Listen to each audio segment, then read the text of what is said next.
여러분 안녕하십니까? 아침의 매일경제 이상훈입니다. 가을 하늘이 한층 높고요. 상쾌한 날씨가 이어지고 있습니다. 하지만 바람도 불고 아침 저녁으로는 제법 쌀쌀하니까요.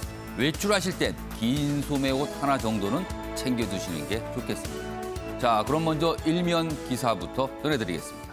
먼저 매일경제 일면 기사입니다. 빨라지는 미국의 긴축이다. 내년엔 금리도 인상이다. 돈줄을 죄겠다는 겁니다. 좀 더 보겠습니다. 여기 작은 제목 두 줄로 설명이 돼 있어요. 미국 연중, 우리로 치면은 중앙은행입니다. 테이퍼링 곧 시작해 내년 중반에 마무리. 테이퍼링, 좀 용어가 어렵죠? 한마디로 대출도 줄이고 돈을 좀 줄어들게 만들겠다는 뜻입니다. 자, 파산설 돌던 중국 헝다그룹. 일단 1차 고비 넘겼습니다. 이자를 일단 냈거든요. 그러나 이게 과연 얼마나 버틸 수 있는가, 이런 불안감이 있죠. 이런 가운데 일단 고비를 넘겼다는 그런 소식이 들리면서 홍콩 증시에 상장돼 있던 헝다그룹 반등을 했습니다. 다음은 경향신문 확인해 보겠습니다. 기사가 좀 아래쪽에 있는데요. 코로나입니다. 우려가 현실로 연휴 지나자 코로나19 확진자 다시 2,000명대.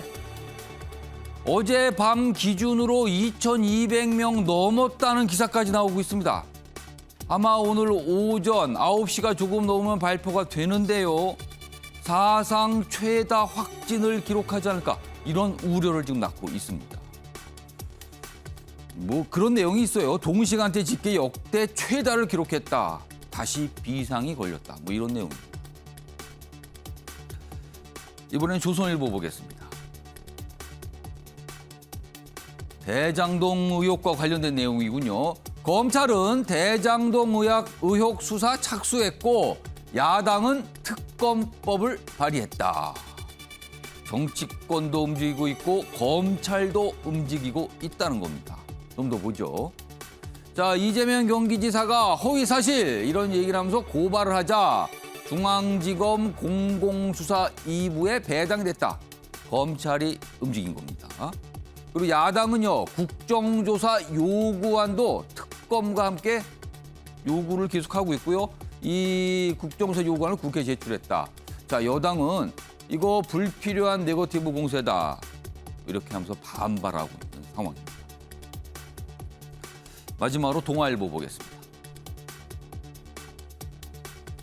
정의용 외교부 장관 이렇게 얘기를 합니다. 중국의 공세적 외교는 당연하다. 이게 듣기에 따라서 여러 가지 해석과 반응이 가능할 것 같습니다. 한국 외교수장인데 미국에 가서 중국을 두둔했다.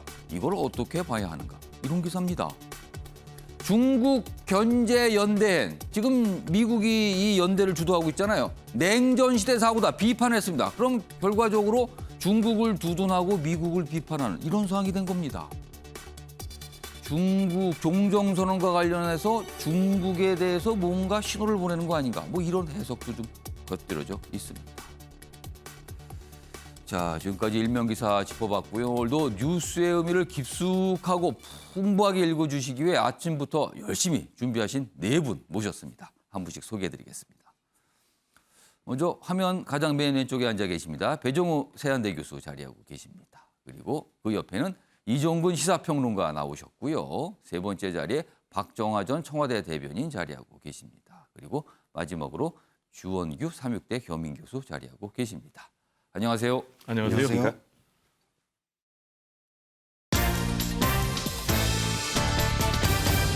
오늘 다룰 주요 이슈들 정리했습니다. 아침을 여는 키워드 네 가지가 화면에 준비되어 있습니다. 하나씩 확인해 보겠습니다. 먼저 첫 번째 키워드입니다.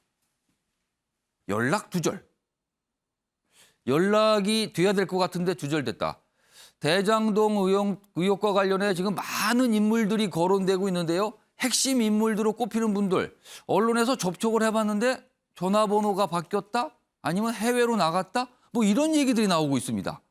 물론 이제 검찰 수사가 시작이 됐어요. 검찰 쪽에서 연락을 할 경우에 연락이 될 수도 있습니다만 일단 언론들은 접촉이 안 된다. 이런 보도들을 좀 하고 있습니다. 두 번째 키워드는 짬뽕 공약. 공약인데 짬뽕이 붙은 거 보니까 뭐 이것저것 많이 섞여 있다. 이런 뜻이 됩니다. 윤석열 전 검찰총장의 공약 최근에 많이 발표가 되고 있는데 어제 TV 토론이 방송 토론이 있었거든요. 국민의힘 후보들 간에. 그 토론에서 그 공약 제 거하고 너무 비슷한데요. 이런 얘기가 참 많이 나왔어요. 오늘 준비돼 있고요. 세 번째 키워드는 이대로면 계속 오른다. 이게 주가나 뭐 이런 게 오르면 좋다고 하지만 그게 아닙니다. 물가, 그중에서도 전기값입니다. 이게 계속 오를 수밖에 없는 상황 아닌가. 이런 얘기들이 나오고 있습니다. 마지막 키워드는 우려가 현실로 코로나19 상황입니다. 추석 연휴 앞두고 이게 추석 연휴 동안 뭔가 접촉이 많아지기 때문에 확진자 늘 것이다 했는데 지금 현실로 나타나고 있습니다. 오늘 오전에 발표가 되는데요. 아마도 사상 최다 확진을 기록하지 않을까 이런 걱정들 나오고 있습니다. 자, 아침에 매일 경제 본격적으로 출발하겠습니다. 첫 번째 이슈는요. 지금 추석 연휴 동안도 그렇고 추석 연휴 끝나고도요. 정치권에서 이 이슈가 가장 크게 나오고 있습니다. 그리고 많은 인물들이 등장했고요. 많은 분들이 이 얘기를 하고 계십니다. 대장동 의혹 그리고 그 의혹 속의 인물들 이야기입니다. 먼저 두 가지 기사를 좀 준비했는데요. 보겠습니다. 키맨 유동규 연락 두절이다. 일단 연락이 안 된다. 언론에서 접촉을 했는데 연락이 안 된다는 거죠. 이재명 지사 측 이 인물 캠프와는 무관하다. 그동안 캠프 뭐 일을 돕는 거 아니냐 뭐 이런 얘기가 있었는데 무관하다는 설명이 나왔어요. 근데 야당에서는 이거 잠적했네. 이거 이유 있을 것이다. 이렇게 또 반응이 나옵니다. 좀 더 보겠습니다. 여기 밑줄로 이 인물이 누구인지 좀 설명이 돼 있죠. 전 성남도시개발공사 사장 직무 대리를 맡았어요. 그럼 이 자리가 어떤 역할인가? 여기 좀 더 설명되어 있습니다.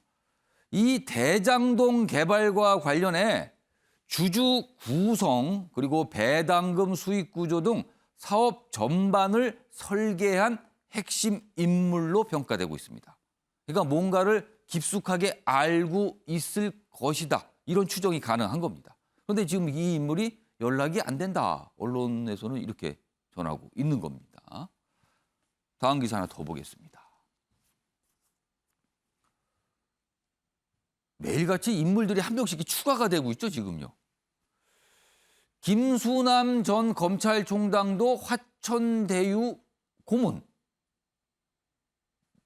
또 등장을 했어요. 그런데 일단 여기 보면 요 중간 좀 볼게요. 이 보도가 어제 하루 종일 좀 회자가 됐거든요. 그러자 설명을 내놨는데 이 김수남 전 총장은 개인이 한 게 아니고 본인이 속했던 법무법인과 계약을 맺은 겁니다. 이런 설명을 했어요. 아무튼 근데 언론에서 보도가 되면서 이름이 또 알려졌죠. 자, 이게 첫 번째고요. 그 옆에 큰 제목 보겠습니다. 위로 갑니다.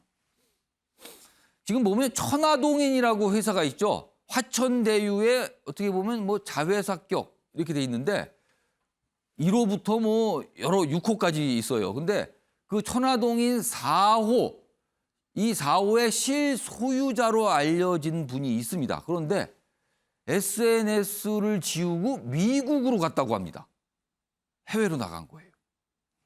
좀 더 보죠.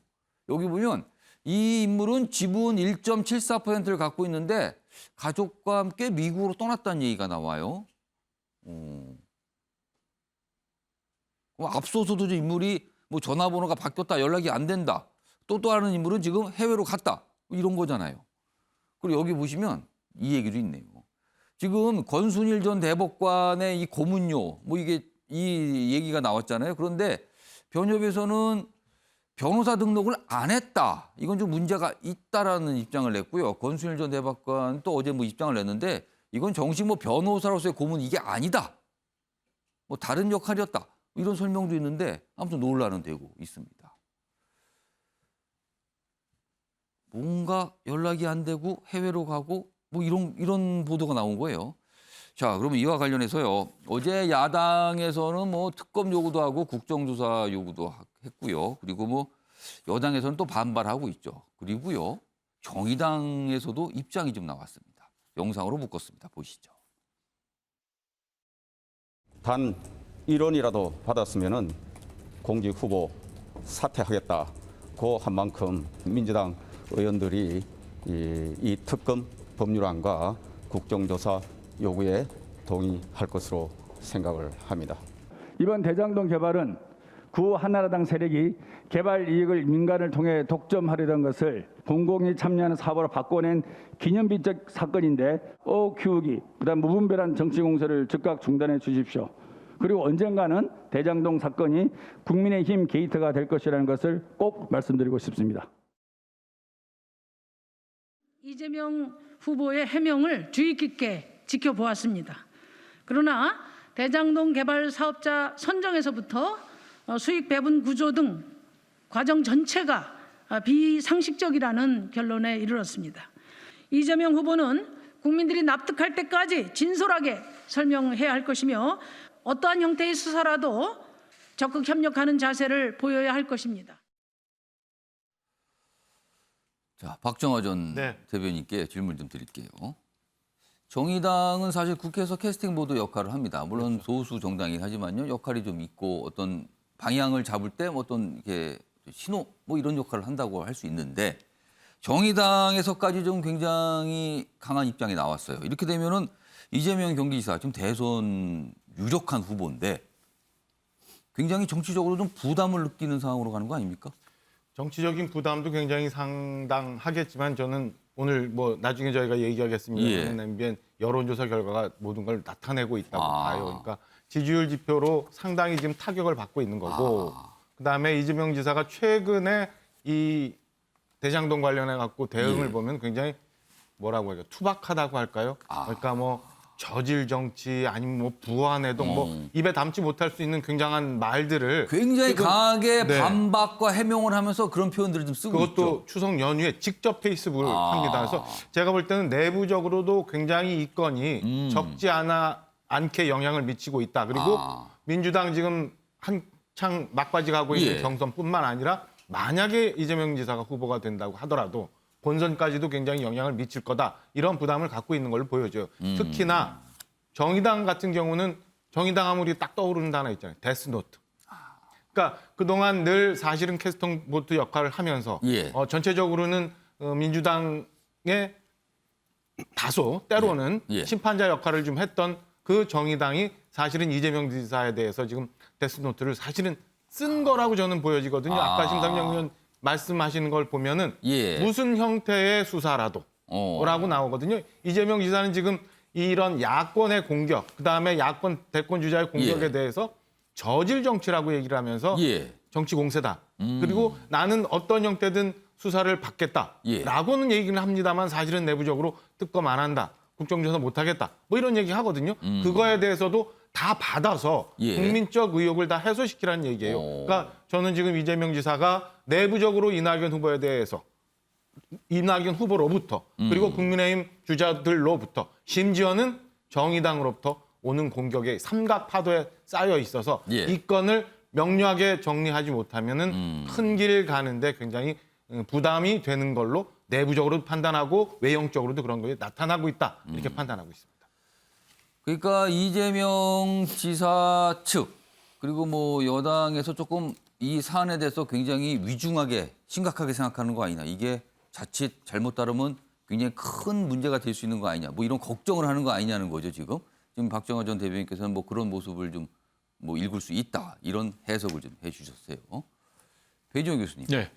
그런데요, 여당 또 일각에서는 사뭇 다른 전망 또는 분석을 내놓고 있는데 그 내용이 무언가 하면 지금 이 구도가 결국 보면 이재명 대 여야의 다른 후보로 딱 가고 있다. 그렇다면 이재명 경기지사는 대선으로서 상수가 확고히 되고 다른 후보하고 뭔가 맞서는 모양인데 이 자체가 그렇게 불리할 것 없다. 이런 판단을 하시는 분도 있어요. 이건 어떻게 보세요? 지금 이제 윤건영 의원 같은 경우 이제 그런 주장을 하고 있는데요. 그러려면 이제 몇 가지 전제가 돼야 되겠는데요. 아무런 이제 비리가 없어야 되겠죠. 그리고 성남시에 손해를 끼치지 않아야 되겠죠. 이것과 관련해서 이제 윤건영 의원 같은 경우는 가만뒀으면은 민간 개발업자들이 100% 독식했을 밖에 없는 그런 구조를 예. 지금 이제 공영 개발로 함으로 인해서 5,500억 원의 이익을 성남시에 환원했다. 플러스 지금까지는 이재명 지사 개인의 불법이나 부정이나 비리가 드러나지 않았다. 예. 따라서 이재명 지사 대 다른 후보 이렇게 나가게 되면 이제 기본소득처럼 굉장히 쟁점화되지만은 결국 이제 기본소득을 통해서 이재명 지사의 입지가 더 굳건해졌지 않습니까? 따라서 그런 결과를 가져올 것이다라고 예. 얘기를 하고 있어요. 예. 그렇지만 이제 당장 현실로 보면은 이재명 지사 같은 경우 이 대장동 의혹과 관련해서 문매를 맞으면서 예. 국민들이 이제 부동산에 대해서 굉장히 민감하다 보니까 여론조사 보면은 이제 지지율이 상당히 정체되는 특히 이제 민주당 경선에서도 좀 영향을 받는 그런 상황이에요. 예. 따라서 이제 가장 중요한 것은 앞으로 경찰 수사 그리고 검찰 수사가 본격화될 텐데 예. 이 경찰과 검찰의 수사가 중요한 분수령이 될 것 같아요. 만약에 이제 수사 과정에서 지금까지 이제 국민의힘 게이트라고 해서 예. 공교롭게도 뭐 합법적이든 불법적이든 어. 돈을 받았던 사람, 연루가 됐던 사람은 다 국민의힘 내지는 이제 과거의 보수 성향의 그런 사람들만 연루가 그러니까 됐단 뭐 말이에요. 고문료, 자문료 이런 형태로 뭔가를 받았다 이거죠. 네, 그렇습니다. 뭐 자녀가 취업을 했다라든지. 그런데 이제 이 수사가 확대가 되면서 만약에 이재명 지사 측근들도 여기에 연루가 됐다면은 이재명 지사도 상당히 좀 영향을 받을 수밖에 없지 않나 이렇게 전망이 되고요. 예. 그렇지만은 아무런 문제가 없다면은 예. 굉장히 탄력을 크게 받을 수밖에 없겠죠. 따라서 이제 경찰과 검찰의 수사가 분수령인데 예. 그래서 지금 상황에서는 기회와 위기가 공존해 있는 상황이다라고 좀 정리를 하고 싶습니다. 그러니까 지켜봐야 된다. 수사가 그렇습니다. 진행 중이다. 지금 뭔가 좀 계속 전개가 되고 있으니 좀 봐야 된다 말씀이시네요. 그래서 위기일 수도 있고 큰 기회일 수도 있고 뭐 그렇다는 겁니다. 지금요. 자, 이런 상황에서요. 오늘 조간 신문들 두 가지 기사가 그러니까 같은 내용을 다루는데 두 가지 기사가 났어요. 새로운 인물을 다루고 있습니다. 먼저 첫 번째 기사입니다. 여기 보시면 투자 자문사가 익명 개인에게 400억을 빌려 자금을 댔다. 그러니까 이 화천대유라는 회사 아주 많이 들어보셨죠? 이 화천대유와 또 어떤 관계되는 어떤 회사가 있는데 그 회사가 돈을 조달을 했어요. 그런데 익명입니다. 그 개인. 돈을 누가 댔는지. 규모 한 400억 정도 되고요. 그러니까 익명의 이른바 전주가 등장을 한 겁니다. 큰돈 조달 전주가 누구냐? 관심이 쏠리고 있다. 이 복잡한데요. 화천대유가 이제 자산관리회사 그리고 이번에 그 성남의뜰 뭐 SPC라고 불리죠. 거기에 지분을 갖고 참여한 회사잖아요. 근데 이 회사와 관련이 있는 어떤 투자 자문사가 있는데 여기가 돈을 조달했어요. 근데 그 돈을 댄 인물이 지금은 익명으로 돼 있답니다. 공개가 안 되는 인물이에요. 근데 400억 정도가 왔다는 거죠. 다음 기사입니다. 이 기사는 이 익명의 인물을 어떤 이게 문서에 근거해서 개인 3으로 설명하고 있습니다. 개인 3이라고 표시가 돼 있답니다. 대장동 개발 사업 수백억 투자한 개인 3. 이 인물은 과연 누구인가? 감사 보고서에 나온 개인 투자자가 누구인지 굉장히 관심이 모인다는 거죠. 근데 여기 보면 금융 전문가 설명이 있죠. 개인 자금고리 차입의 익명 처리 이거 이례적이다. 이런 설명이 있어요. 여기 밑줄도 보겠습니다. 이 대장동 개발 사업에 이름을 공개하지 않은 개인 명의의 자금 수백억 원이 투자됐는데 이 실소유자가 과연 누굴까? 누군지 밝혀지지 않고 있는 거죠. 뭐냐면 서류상으로는. 궁금증이 쏠리고 있다는 겁니다. 이 얘기 좀 해보겠습니다. 주원규 교수님. 네. 이런 부동산 개발 사업에서 투자 뭐 많은 분들이 하시죠. 근데 익명 투자가 보통 있는 일입니까? 아니면 대단히 이례적인 겁니까? 상당히 이례적입니다. 왜냐하면은 부동산 자체는 리스크가 워낙 큰 사업 개발이기 때문에 예. 보통 투자자문사가 이렇게 개인을 통해서 돈을 차입하고 집어넣는 경우는 예. 거의 없다고 봐야 되고요. 오. 초기 자금을 조달할 때에는 포트폴리오를 가지고 이제 증권사라든지 예. 저축은행에서 감사나 심사를 통해서 결정하는 경우가 대부분입니다. 왜냐하면 그만큼 이게 과연 수익이 일정하게 보장이 될 수 있을 거에 대한 의문 때문에 그렇거든요. 그러니까 잘 되면 많은 수익을 거두지만 안 될 경우 너무나 많은 돈을 예. 잃을 위험이 크기 때문에 맞습니다. 철저하게 따져본다는 거죠. 예. 그렇다면은 이런 지금 이 흐름에서 우리가 지금 들여다볼 수 있는 부분이 무엇이겠느냐? 예. 그만큼 위험 부담이 덜했다라는 보증이 있었다라는 걸 우리가 합리적으로 혹시 또 추정해 볼 수 있어요. 그런 배경이 있는 거 아니었는가? 네, 맞습니다. 그렇지 않고서야 이렇게 지금 2017년까지 거쳐서 400억 원까지 그렇죠. 이 정도까지가 지금 457억 원까지가 이제 개인 차입으로 들어왔다는 건데 예. 이제 키넨 파트너스라는 투자 자문사를 통해서 들어왔다라는 건데 개인의 예. 돈이 이렇게 개인의 돈이 들어온 다음에 이 돈이 어떻게 됐냐면 결국에는 천화동인 4호라는 그 개인 신탁으로 그러니까 지분 참여로 이게 전환이 된 거죠. 처음엔 돈을 빌려줬다가 그 돈이 투자 명목으로 바뀌어서 그 투자가 결국에는 예. 지금 우리가 보고 있는 그 이해하기 힘든 비상시적인 고소득으로 이게 돌아갔다는 거. 그러면은 먼저는 이 정보가 과연 확실한 정보였다라는 것을 알고 시작한 것이 아니겠느냐. 예. 그러면 우리가 이제 수사를 통해서 의혹을 밝혀야 될 부분들이 아주 명확해지는데요. 제일 명확한 가정은 예. 혹시라도 이재명 지사가 이 정보를 화천동인 대표나 관계자들과 흘려서 어떤 이득을 편취하려고 했던 건 아니었는가의 정황이 있고요.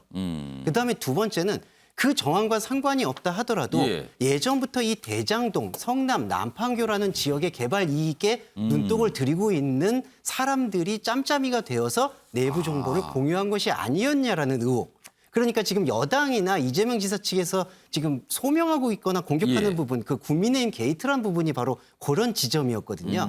예전부터. 그런 부분에 대한 의혹 소명이 가장 관건이 될 것 같은데 예. 중요한 것은 이재명 지사 측에서도 이제는 어떤 유감 표명을 해야 될 부분이 예. 과연 이렇게 컨소시엄이 되었고 했던 부분이 이례적으로 개인에게 자금이 조달되고 있는 이러한 상황들에 대해서 예. 견제하거나 이 캡이라고 해서 개인이나 아니면 민간 개발의 이익이 제한점을 두지 못했을지에 대한 예. 고려가 없었다라는 점. 그런 것들에 대해서는 이제 유감 표명이나 아니면 정확한 소명은 필요한 것 같습니다. 아직까지 뭐가 명확하게 밝혀진 거는 많지는 않아요. 그런데 지금 이거는 뭔가 익명으로서 투자가 된 거잖아요. 돈이 들어간 거예요, 지금. 누군지 모르는 누구의 돈이. 이렇게 된 거죠. 아마 수사가 진행 중이니까 이런 것까지 다 들여다보겠죠, 지금. 과연 누구인가? 그리고 어떤 흐름이 있었는가? 오후에 아침에 나온 신문 중에서 두 기사 소개드렸는데 공통적으로 이런 익명, 아까는 뭐 개인 삶, 뭐 이렇게 표시가 돼 있다 이런 건데 이런 내용으로 좀 소개가 돼 있습니다. 이 얘기를 가지고 또 많이 오늘 정치권이 얘기를 좀 할 것 같네요.